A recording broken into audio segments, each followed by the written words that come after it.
जब इस दुनिया में इंसानों का नामो निशान तक नहीं था, हर तरफ सिर्फ खामोशी थी। न कोई जानवर था और न ही जिंदगी की कोई अलामत। उसी खामोशी में एक दिन अल्लाह रब्बुल आलमीन ने अपने तमाम फरिश्तों को हुक्म दिया कि ए मेरे फरिश्तों, मेरे अर्श ए आज़म के करीब जमा हो जाओ। हुक्म मिलते ही बेहिसाब फरिश्ते नूर की तरह चमकते हुए वहां हाजिर हो गए। तब अल्लाह ताला ने फरमाया, मैं जमीन पर अपना एक खलीफा भेजना चाहता हूं। यह सुनकर फरिश्ते हैरान हो गए और अदब से अर्ज किया, ऐ हमारे परवरदिगार, क्या आप ऐसी मखलूकों को जमीन पर भेजना चाहते हैं जो वहां फसाद करेगी और खून खराबा मचाएगी, जबकि हम हर वक्त आपकी तस्बीह और इबादत में मशगूल रहते हैं।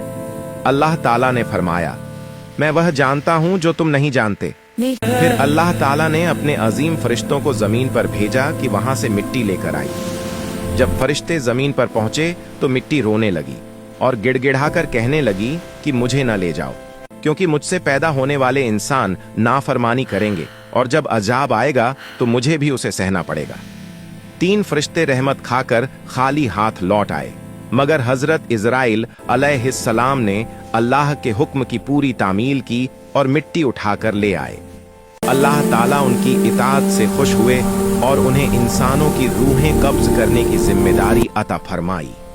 उसी मिट्टी से वक्त गुजरने के बाद हजरत आदम अलैहिस्सलाम का जिस्म तैयार किया गया और उसे जन्नत में रखा गया।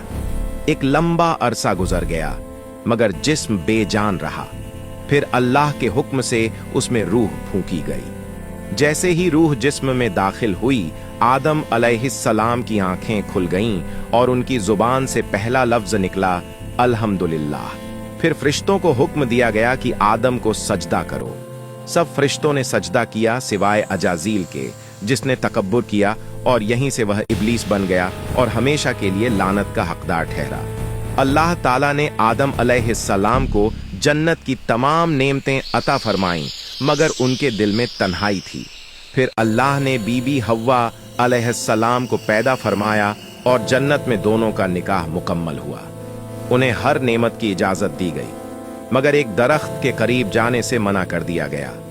शैतान ने धोखे से हव्वा अलैहिस्सलाम के दिल में वसवसा डाला और फिर आदम अलैहिस्सलाम भी इस इम्तिहान में आ गए। जैसे ही उस फल को खाया गया, जन्नत के नूरानी लिबास उतर गए और दोनों को अपनी गलती का एहसास हो गया। अल्लाह ताला के हुक्म से आदम और हव्वा अलैहिस्सलाम को जमीन पर उतार दिया गया। दोनों ने सालों तक रो रो कर तौबा की, अल्लाह से रहमत की दुआ मांगते रहे, यहाँ तक कि अल्लाह रब्बुल आलमीन ने उनकी तौबा कबूल फरमा ली और दोनों को फिर से मिला दिया। यहीं से इंसानियत की शुरुआत हुई। अल्लाह ताला ने यह पैगाम दे दिया कि अगर बंदा सच्चे दिल से तौबा करे तो अल्लाह की रहमत का दरवाज़ा कभी बंद नहीं होता।